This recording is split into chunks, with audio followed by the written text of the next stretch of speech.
everyone, and welcome to my art channel. For this drawing, I didn't really have a plan going in. I was just sort of playing with shapes and posing, and I ended up really liking the end result, so here we are.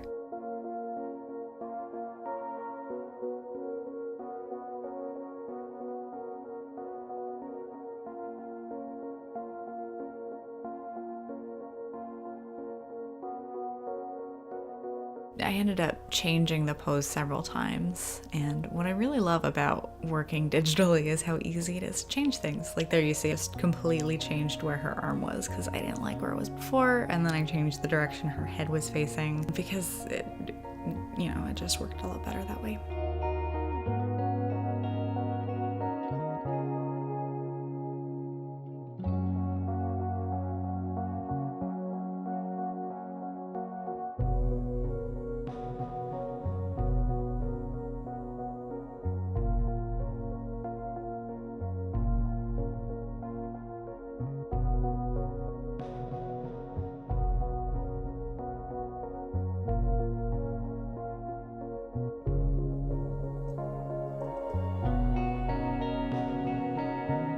Usually I like to go in with a second sketch layer just to sort of refine where my first one ended up. My first sketch often ends up very scribbly, so it's helpful to have kind of a clearer roadmap for the final line art. And I'm also just adding some clothes and hair, again, so that I know where that's going.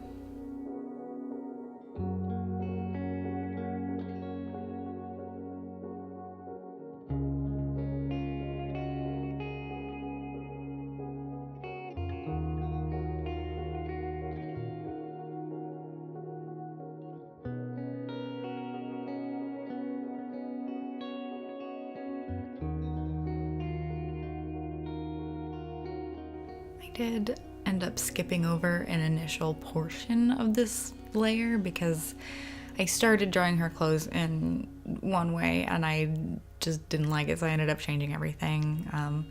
Pretty soon I think you're gonna see me completely change her. There we go, yeah, here I'm completely changing her skirt because it was a bit too ruffly. It was more ruffly than I wanted it to be, and I didn't want a ruffle skirt. I wanted just sort of a flowy sort of skirt, and I like the way it turned out the second time a lot more.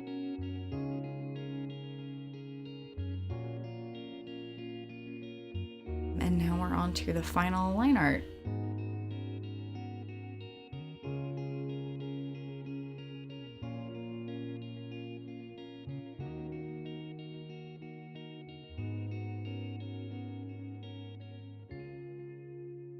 Oftentimes when I'm drawing something without any sort of clear plan, it usually ends up being a self-portrait of sorts, and this is really no different.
The outfit I'm basing a little bit off of an outfit that I have and that I enjoy.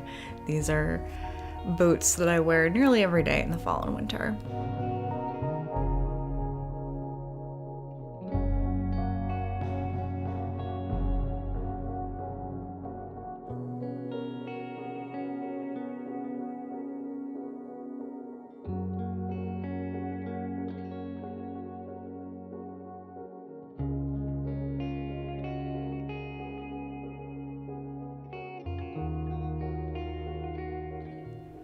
Again, one of the things that I really love about working digitally, how easy it is to change things. I realized that her forehead was a little bit too high, even on the final ink layer, and so I just was able to fix that right there.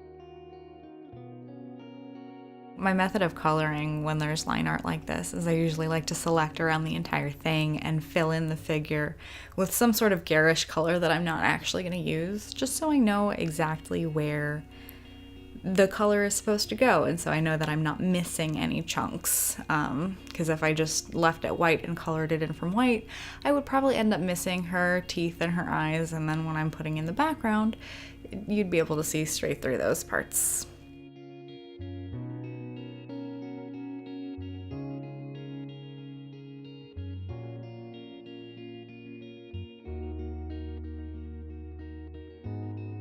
And now I'm just blocking in the general shadows. I decided I wanted to use a cool light source, so I'm going with a warm shadow.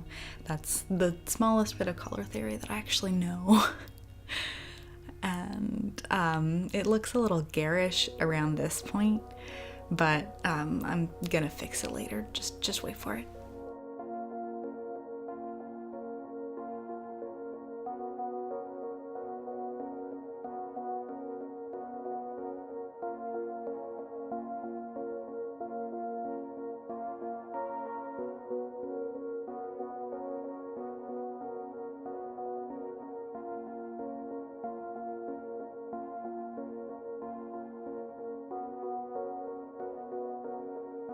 Yeah, right there. That's when I turned the whole thing to multiply and it starts looking a lot better.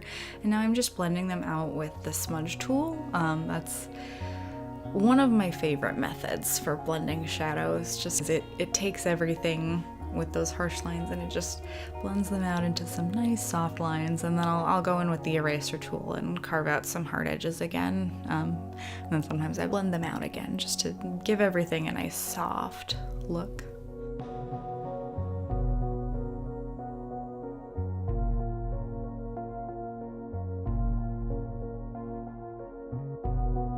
And now here I am going in with the lights, the lightest lights. And again, we're going with a cool light to complement those warm shadows.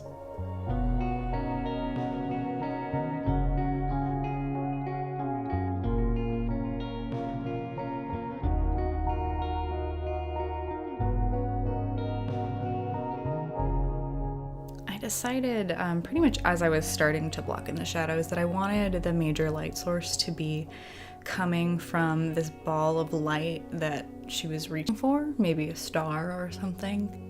So I made sure that everything was kind of coming from that direction.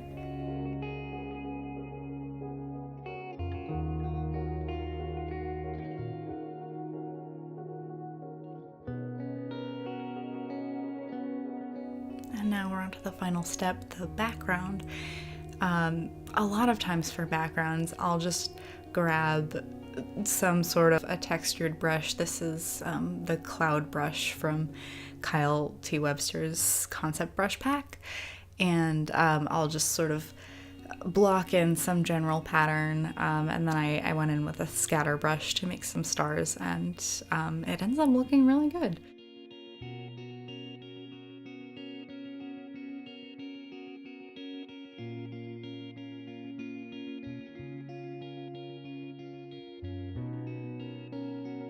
Oh yes, and then the final step is adding in the whitest whites for the highlights. And that's the final piece.